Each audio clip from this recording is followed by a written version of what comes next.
प्रिय विद्यार्थियों, आप लोगों ने व्यापार और पेशे के लाभों की गणना करने में कौन कौन से व्यय और हानियों को अपन छूट देंगे या उन्हें लाभों में से घटाएंगे, उनके संबंध में विस्तार से आप लोगों ने पढ़ लिया है। उसको अपन ने 4 भागों में बांट के पढ़ा, उन खर्चों और हानियों को जो डिडक्टेबल हैं, लाभों में से घटाए जाने योग्य हैं।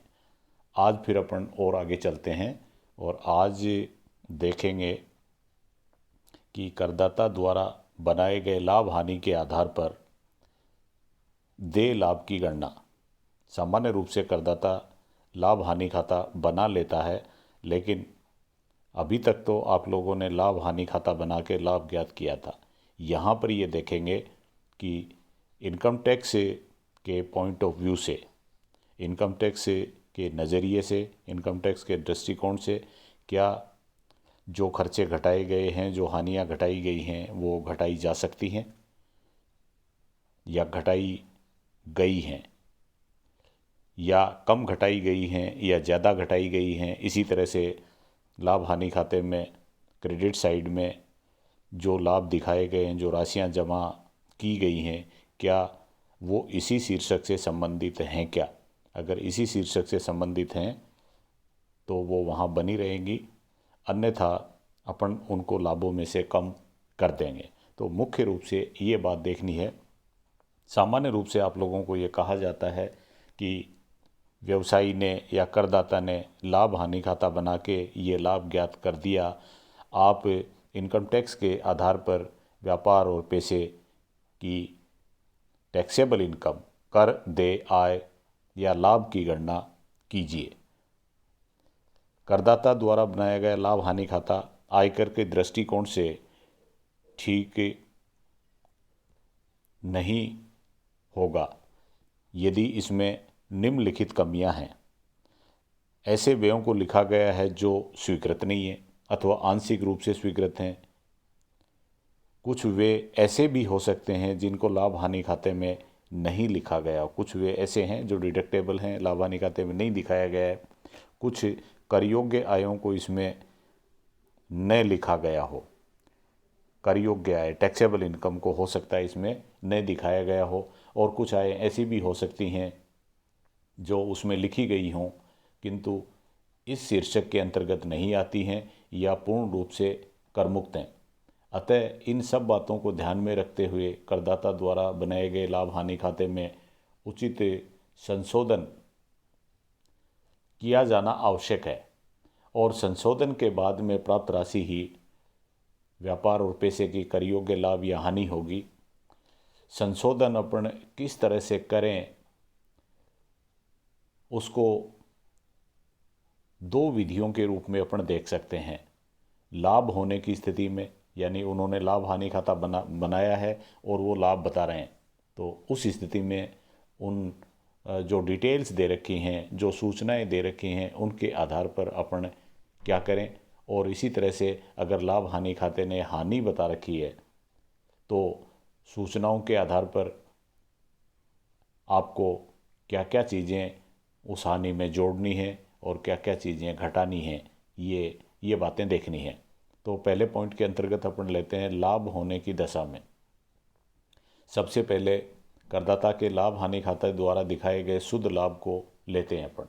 Profit as shown by the SSC या as shown by the profit and loss account. और फिर उसमें कुछ राशियां जोड़ देंगे। अगर वो जुड़ती हैं तो जोड़ेंगे क्या क्या? वे खर्चे जो पूर्णतया अस्वीकृत हैं।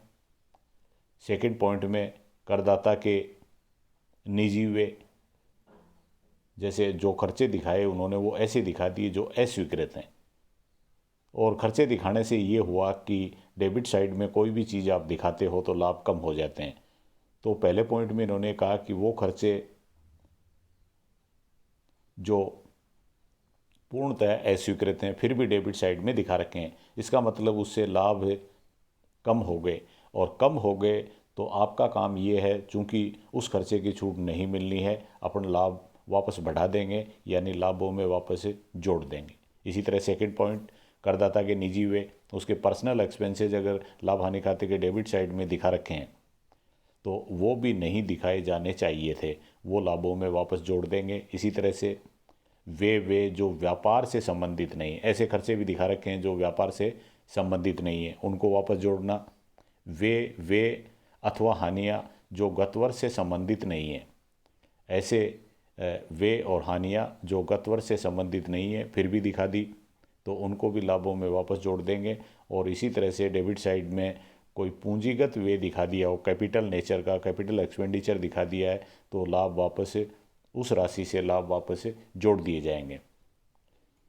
इस तरह से ये जोड़ने वाले कुछ बिंदु हुए। उसके बाद में कुछ घटाने वाले भी होंगे जो लाभों में से घटेंगे, यानी लाभ और कम हो जाएंगे। उसमें पहला पॉइंट है वे आय जो व्यापार अथवा पैसे की नहीं है। ऐसी आय दिखा रखी है जो व्यापार और पैसे की नहीं है, तो वो दूसरे शीर्षक में ले जाएंगे अपन, यहाँ लाभों में से घटा देंगे। फिर वे आय जो गत वर्ष से संबंधित नहीं है, आय तो है लेकिन गत वर्ष से संबंधित नहीं है, उसको भी घटा देंगे। और पूंजी लाभ, कैपिटल गेन, GAIN, गेन मान लाभ, पूंजी लाभ भले ही व्यापार से संबंधित ही क्यों न हो, उनको अगर दिखा दिया है लाभ हानि खाते के CR साइड में, तो आप लाभों में से वापस उनको घटा देंगे, क्योंकि वो लाभ जाएंगे पूंजी लाभ शीर्षक में। कैपिटल गेन का एक अलग हेडिंग है, अलग हेड है, उस हेड में जाने। और चौथा पॉइंट है वे आय जो पूर्णतः कर मुक्त हैं। ऐसी कोई आय CR साइड में दिखा रखी है जो कर मुक्त है, जो नहीं दिखानी चाहिए थी लाभों में, उसकी वजह से CR साइड में दिखाने का मतलब लाभ बढ़ गए, तो लाभ बढ़ गए लेकिन वो आय पूर्णतः कर मुक्त है, तो लाभों में से उसको घटा दीजिए। ये आपको लाभों खर्चों के संबंध में और आयों के संबंध में कुछ ऐड और लेस लाभों में से करने पड़ेंगे। उसके बाद में कुछ अन्य समायोजन भी हो सकते हैं, जैसे प्रश्न के अंत में जो सूचनाएं दी गई हैं उनके आधार पर ये देखेंगे कि ऐसे वे जो लाभ हानि खाते में दिखलाने से नहीं रह गए हैं, जो करदाता के व्यापार और पैसे से संबंधित हैं तथा जिनको गत वर्ष की टैक्सेबल इनकम निकालने के लिए घटाया जाना चाहिए था और वो नहीं घटाए गए, तो अब घटा देंगे उनको। डिडक्टेबल एक्सपेंसेज हैं जिनकी छूट मिलनी है, उन्होंने पहले अगर नहीं घटाए हैं तो ये आपकी जिम्मेदारी है कि प्रश्न को हल करते समय आप उसको घटा देंगे। फिर इसके अतिरिक्त यदि कोई व्यापार से संबंधित आय लाभ हानि खाते में दिखाने से रह गई है, कोई आय ऐसी है जो व्यापार से संबंधित है लेकिन लाभ हानि खाते में नहीं दिखाई, तो उसको आप दिखा देंगे। का मतलब ये हुआ कि उसको लाभों में जोड़ देंगे। अब ये समायोजन करने के बाद में जो राशि आएगी वह कहलाती है व्यापार और पैसे के अंतर्गत कर योग्य आय। आपने जो प्रॉफिट दिखाया गया है व्यापारी के द्वारा उसको आधार बनाया और फिर उसमें कुछ आइटम ऐड कर दिए लाभों में, कुछ लेस कर दिए। ये लाभों में कुछ जोड़े कुछ घटाए। लेकिन अगर हानि हो तो क्या करें? तो हानि होने पर सेकंड हेडिंग में लेते हैं। अभी तक अपन ने किया कि अगर वो लाभ बता रहा है तो किस तरह से राशियां जोड़ें, किस तरह से राशियां घटाएं। हानि होने की दशा में जैसे अभी तक आपने जो चीज़ें जोड़ी हैं वो घटा दें और जो घटाई हैं वो जोड़ दें। हानि के संबंध में अगर हानि हुई है तो अभी आप लोगों ने देखा कि लाभ होने की स्थिति में लाभ हानि खाता अगर लाभ बता रहा है तो कुछ चीज़ें अपन ने जोड़ी हैं, कुछ घटाई हैं। अगर लाभ की जगह वहाँ हानि होती तो जो आइटम जोड़ रहे हैं वो घटाएंगे और घटाने वाले जोड़ देंगे। इसका उल्टा कर देंगे और उल्टा करने पर एग्जैक्ट टैक्सेबल प्रॉफिट आ जाएंगे। इस तरह का एक एग्जाम्पल जो पटेल चौधरी की पुस्तक का इलस्ट्रेशन 14 है, आप लोगों के पास में चौधरी पटेल वाली बुक होगी, उसमें उदाहरण नंबर 14 को आप अपने सामने रख के देख सकते हैं या स्क्रीन पर भी ये दिखाई दे रहा है कि 31 मार्च 2020 को समाप्त होने वाले वर्ष के लिए श्यामलाल का लाभ हानि खाता इस तरह से है। लाभ हानि खाता दे रखा है। लाभ हानि खाते में आप लोग जानते हैं कि दो साइड होती हैं, एक डेबिट साइड होती है और क्रेडिट साइड होती है। डेबिट साइड में आइटम है, उन जो भी दिखाएंगे उनकी वजह से लाभ कम हो जाते हैं, यानी वो सारे के सारे खर्चे हैं। और सीआर साइड होती है आय से संबंधित। सीआर में कोई भी आइटम आप दिखा रहे हैं, इसका मतलब उससे आय बढ़ रही है। तो ये लाभ हानि खाता एक दिया हुआ है जिसको अपन देखते हैं। और उससे पहले आप लोगों ने फर्स्ट ईयर में या उससे भी पहले +2 में सीनियर सेकेंडरी में लाभ हानि खाता बनाया, वहाँ भी आपने यही काम किया है। लेकिन यहाँ अपने को आयकर के दृष्टिकोण से देखना है कि जो चीज़ें दिखाई गई हैं वो उचित हैं क्या। वहाँ आप लोगों को उचित के संबंध में कुछ नहीं कहा गया था। तो सबसे पहले पॉइंट दे रखा है सैलरी, फिर उसके बाद में ट्रेड एक्सपेंसेज, फिर rent and rates, discount and allowance, advertisement, gift and present, charities, repairs and renewal, life insurance premium, interest on capital, bad debts, allowable depreciation. Depreciation इन्होंने निकाल के बता रखा आपको, अलाउएबल डेप्रिसिएशन। अगर अन्य कोई सूचना नहीं होती है तो इसकी अपन छूट देंगे, क्योंकि इन्होंने लिख दिया अलाउएबल डेप्रिसिएशन।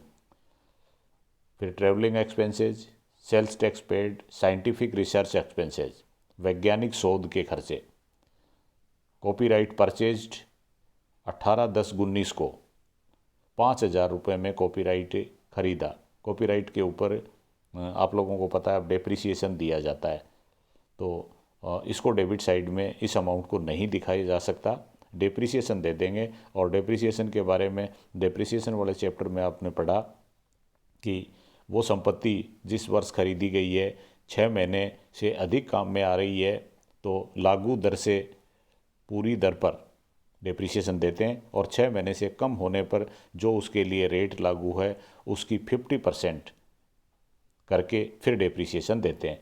फिर इसी तरह से गुडविल रिटर्न ऑफ, ख्याति को इन्होंने राइट ऑफ किया 2700 रुपये। और entertainment expenses 11,000। Net profit transfer to capital account, net profit होता है वो आप लोग जानते हैं कि वो पूंजी खाते में चला जाता है। तो इनके अनुसार ये कहते हैं कि लाभ हानि खाते ने लाभ बताया 28,250, जिसको हमने पूंजी खाते में भेज दिया है। फिर सीआर साइड में है gross profit, bad debts recovered.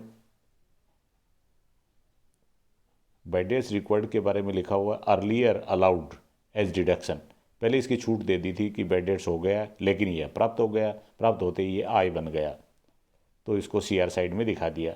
फिर सन्ड्री ट्रेड रिसीट्स, कुछ और प्राप्तियां हुई 12,400 की, जिसमें से ये कहते हैं कि including ₹10,000 received from A competitor for not selling goods in south India. उन्होंने एक प्रतिद्वंदी से 10,000 रुपये प्राप्त किए, और वो किस बात के कि साउथ इंडिया में हम माल को नहीं बेचेंगे, for not selling goods in south India. तो इसके एवज में 10,000 रुपये प्राप्त किए। फिर इसी तरह से है interest on debentures of A company, company के डिबेंचर्स पर ब्याज मिला, नेट राशि 2700 शुद्ध राशि मिली है। और इसका मतलब ये है कि ये कहना चाहते हैं कि इसके ऊपर टैक्स काट लिया गया है, टीडीएस, इसलिए ये नेट हुई। और रेंट फ्रॉम हाउस प्रॉपर्टी, और हाउस प्रॉपर्टी से इनको किराया मिला, वो भी इन्होंने यहाँ दिखा दिया, जबकि वो यहाँ नहीं दिखाया जाना चाहिए था। फिर उसके बाद में अन्य सूचनाएं दे रखी हैं। अन्य सूचनाओं में पहली सूचना है वैज्ञानिक शोध के वे